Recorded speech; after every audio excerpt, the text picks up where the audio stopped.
Now, I know I've been reviewing a lot of Sony exclusives lately, and I don't want to let the waters get stale here. So, this time, to change things up, we've got Demon's Souls. an exclusive game for the Shmony Shmee.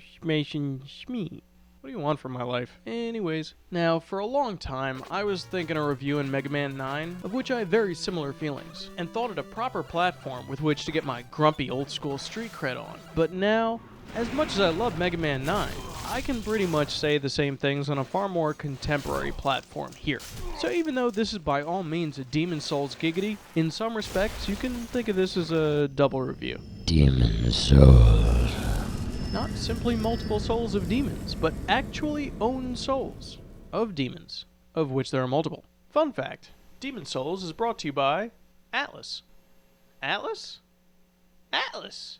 Now that's old school. Now this game. This fucking game. You don't know. You don't know. Unless you played the game, then you know. But you haven't, so you don't know. Okay. Oh boy. I'm just gonna say from the get-go, I fucking love the shit out of this game. And I love it because for the most part, I feel it's made for people in the same boat as I am. Dead? Here's a checkpoint. Too hard? Here's an easier setting from the already too easy setting. Too confusing? Here's sandbox, ABC, and linear EFG. What I'm trying to say is that Demon's Souls is hard as balls. Hard, tumorous balls. But we're not talking unfair hard, or broken hard, or deceptive hard. Where most games this difficult are hard for the wrong reasons, this one's hard for the right reasons. A lot of things matter here that don't seem to matter much these days. Collision detection matters, defense matters, stamina matters, falling matters, dying really fucking matters, and ultimately, as a result of all this, winning matters. Boss fights and games in general today feel like winning the Special Olympics. That's not how you spell that. You hear most people and reviewers talk about a game, and they don't say if you'll beat it, but simply how long it will take you to beat it. Like you're watching a fucking movie. Whereas here, any little X-bots that try and hack and slash it up will go home crying for their mama's checkpoints and save games. Not to say that you can't save your game here, of course you can. But there's no option not to save, either. Everything you do is permanent, and I do mean everything. So don't kill any essential NPCs. It's also refreshing to see a game where each enemy type is actually a different fucking enemy altogether, and not some reskin copy-paste fest. Ahem. Blizzard. Ahem. You've got more money than God, but not nearly so many animals. Something else that's interesting, just to think about, that I don't know if it shows, really, I don't know, whatever, is that this game is a Western-style RPG made by a Japanese developer. So, yeah. Yeah. Havoc physics. Okay, before we get into any gory details, let's start from the beginning. You'll get a bug fart of exposition, and as far as story goes, that's about it. As it should be! I'm not saying games can't have stories, but some of my favorite games aren't my favorites because of their stories. You'll go through a brief tutorial that ultimately ends in your demise at the hand of a demon that thinks you're ugly, at which point you'll be introduced to the Nexus, which is essentially your game hub. In some respects, this point here could be considered the hardest point of the game, because now you have to fight the first area and boss before you open up the rest of the game. It's not that the area or boss are particularly hard, they're not at all, really, at least in retrospect. But until you beat them, you can't level up or grind of any kind. So here's where we separate the mya from the mya.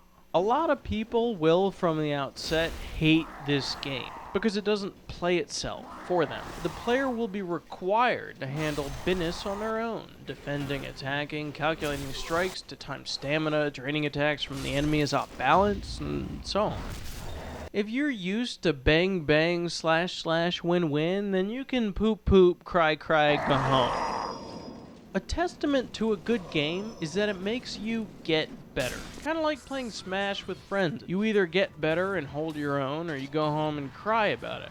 That's what happens here. That's going to be a real problem for younger gamers who think, I grinded a whole lot, now the numbers are higher, so I win, yo! With Ocarina of Time, the Zelda franchise began perfecting collision-based action, locking onto one character that you could jump to, away, side, deflect, and so forth. With time, you would assume that those tactics expanded, but sadly, they only did within one franchise, while the rest of the industry kept to far simpler controls.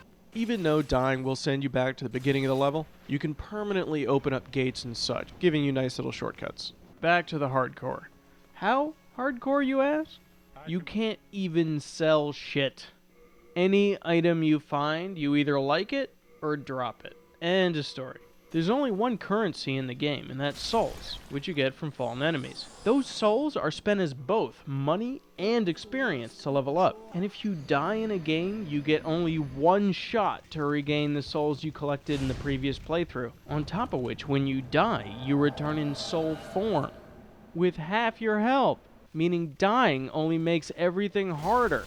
On top of all this, areas have soul tendencies that get darker the more you die. So dying can start a chain reaction that makes one area harder and harder and harder with each death, which more or less forces you to go elsewhere.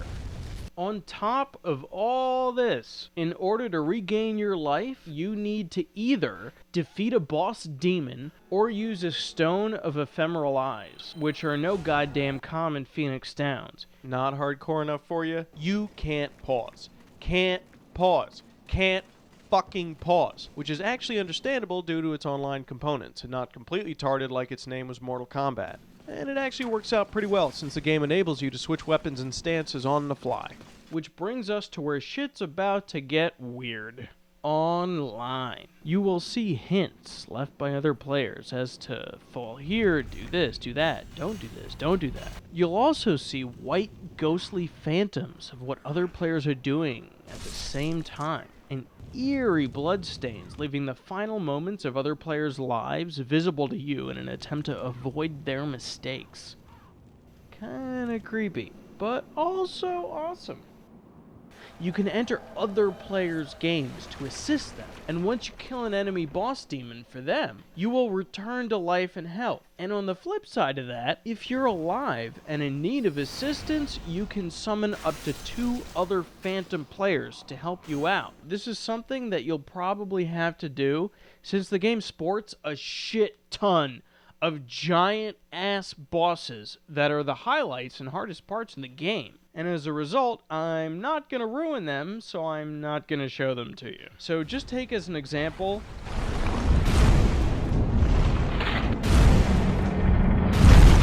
yeah, he's like the second boss. Just as you can help others out, you can invade other players' realms as a Black Phantom. Alright, I could go on forever here, but clearly this thing needs to get wrapped up pretty soon, so here we go.